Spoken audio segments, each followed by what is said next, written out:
Hello friends, today we are going to discuss the question answers of the poem on killing a tree written by Giv Patel। अगर आप इस poem की full Hindi explanation देखना चाहते हैं तो आप डिस्क्रिप्शन बॉक्स में दिए गए लिंक पर क्लिक करके देख सकते हैं। आइए करते हैं इसके question answers. Can a simple jab of the knife kill a tree? क्या एक नाइफ का सिंपल सा जैब, सिंपल सा अटैक एक पेड़ को किल कर सकता है? वाई या why not? No, a simple jab of the knife cannot kill a tree because it does not have the ability to kill the tree। एक सिंपल जैब एक पेड़ को किल नहीं कर सकता क्योंकि इसके अंदर इतनी एबिलिटी ही नहीं होती। We know that a tree grows by consuming nutrients from the earth, absorbing sunlight, air and water। Point कहता है कि हम जानते हैं एक पेड़ कैसे ग्रो होता है। यह अर्थ से न्यूट्रिएंट्स कंज्यूम करता है, सनलाइट, एयर और वाटर को एब्जॉर्ब करता है। So the jab of knife can not kill a tree easily. इसलिए नाइफ का जैब इसे आसानी से किल नहीं कर सकता। How has the tree grown to its full size? Explain. एक पेड़ अपने पूरा साइज को कैसे गेन करता है, कैसे वह ग्रो होता है, इसको एक्सप्लेन करना है। A tree grows slowly and gets its size in many years. एक पेड़ धीरे धीरे ग्रो करता है और वह अपने साइज को बहुत सालों में प्राप्त कर लेता है। It grows by consuming the earth and rises out of it, feeding upon its crust। एक पेड़ धरती को कंज्यूम करता है और धीरे धीरे धरती से बाहर निकलता है। धरती की जो क्रस्ट है इस पे वह पलता है, यानी कि क्रस्ट से उसको खाने पीने के लिए जो जैसे व्यक्ति को आवश्यकता होती है खाने पीने की, वैसे ही इसको जो न्यूट्रिएंट्स की जरूरत होती है वह धरती की क्रस्ट से पेड़ को मिलते हैं। It absorbs years of sunlight, air and water. यह सनलाइट, एयर और वाटर को भी एब्जॉर्ब करता रहता है।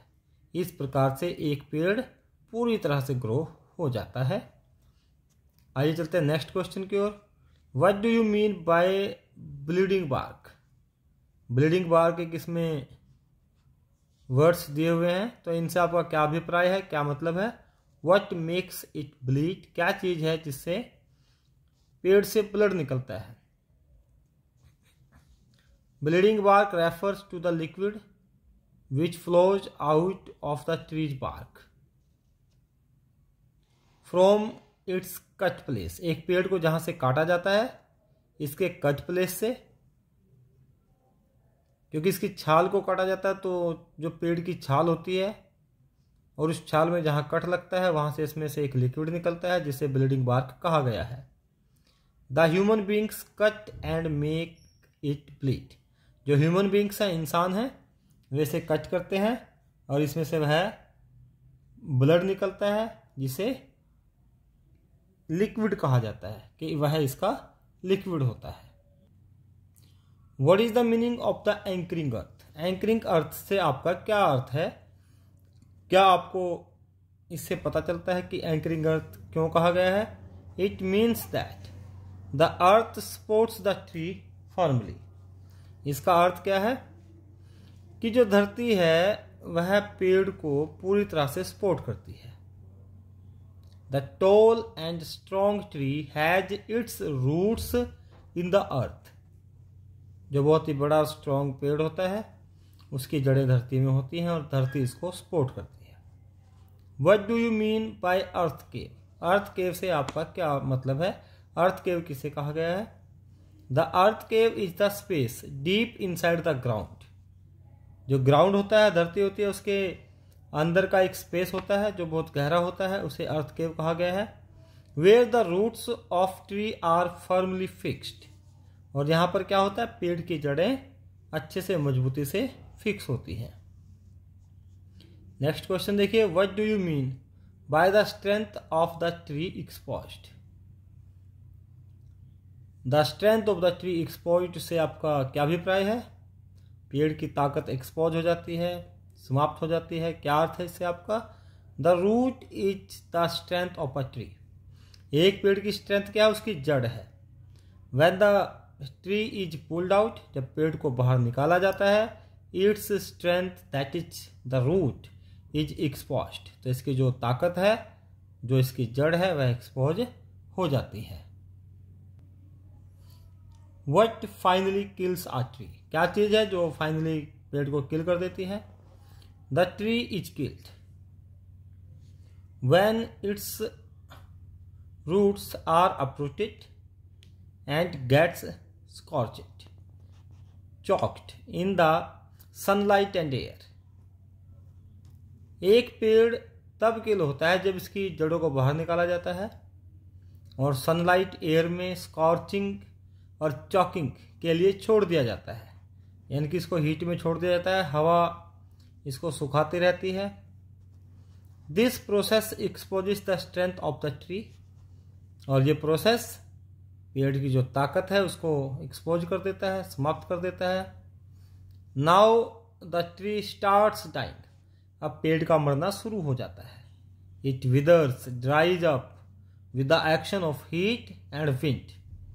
हीट और विंड की जैसे एक्टिविटी होती है, जैसे गतिविधियां होती हैं, हीट लगने से और हवा से ये विदर्स होते हैं, यानी कि सूखते हैं, ड्राइज अप होते हैं।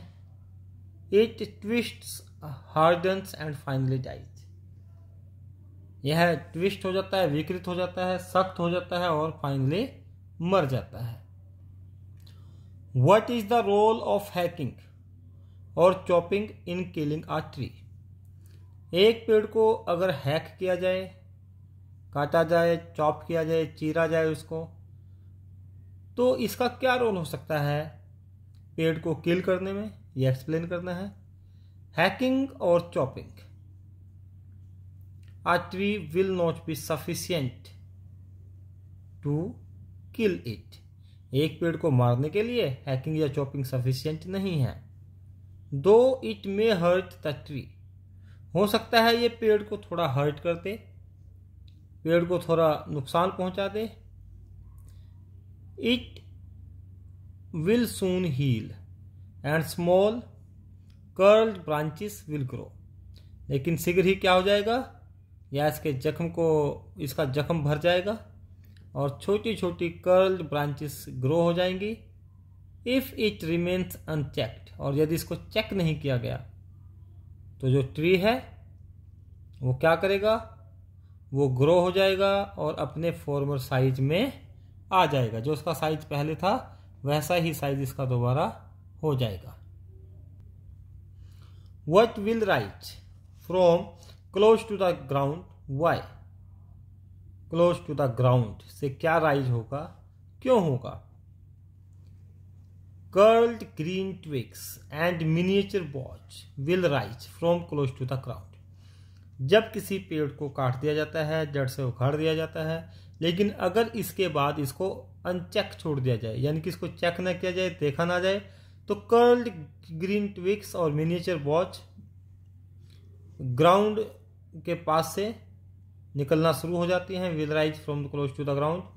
This is because the tree revives itself, और ये होता क्यों है, क्योंकि ट्री अपने आप को पुनः जीवित कर लेता है as long as its roots intact to the ground, यानी कि जब तक इसकी जो जड़ें हैं वो ग्राउंड में इंटैक्ट रहेंगी, ग्राउंड से टच में रहेंगी, तब ये दोबारा अपने आप को रिवाइव कर लेता है।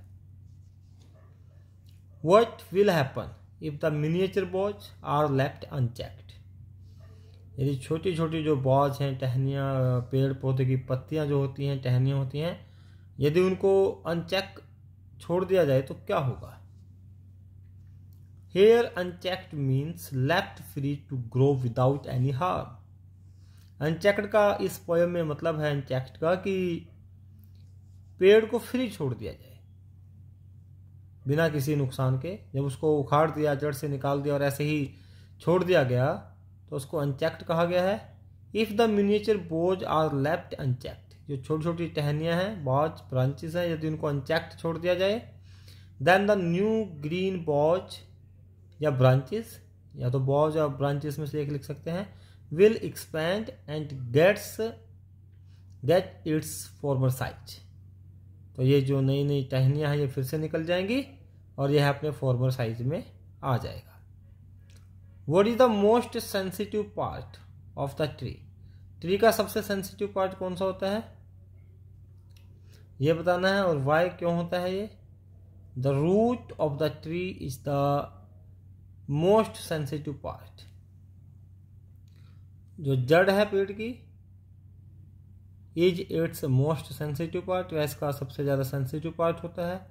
It is very sensitive to the heat and open surface of the earth. एक तो ये इस पे अगर धूप लगेगी तो इसके प्रति सेंसिटिव है, और ओपन सरफेस जो धरती में बाहर इसको निकाल देंगे इसकी जड़ को, उसके प्रति भी यह सेंसिटिव है। It is because it remains hidden safely under the earth. इसका कारण क्या है?